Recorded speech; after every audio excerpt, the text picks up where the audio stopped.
Hi, this is Asing. You are now watching Asing Math TV. Today, we'd like to show how to integrate cos squared x with respect to x. We can first apply the trigonometric identity. Recall that cos 2x is equal to 2 cos squared x minus 1, which means that cos squared x is equal to 1 over 2 times cos 2x plus 1. And now let's integrate. For the factor, we can take out 1 over 2 and we integrate cos 2x plus 1 with respect to x.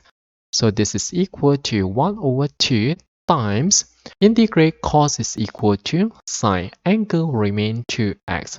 Recall that when we differentiate 2x, we should multiply 2. But this is integration, so which means that the process should be reversed. So we take divide. So we have 1 over 2. And when we integrate plus 1, we should have plus x. Remember to add the constant c. So which means that this is equal to 1 over 2 times 1 over 2, which is 1 over 4. And we have sine 2x plus 1 over 2 times x, 1 over 2x. Remember to add the constant c, and hence we're done. Okay, that's all for this video. Thanks for watching. Hope you like this. See you.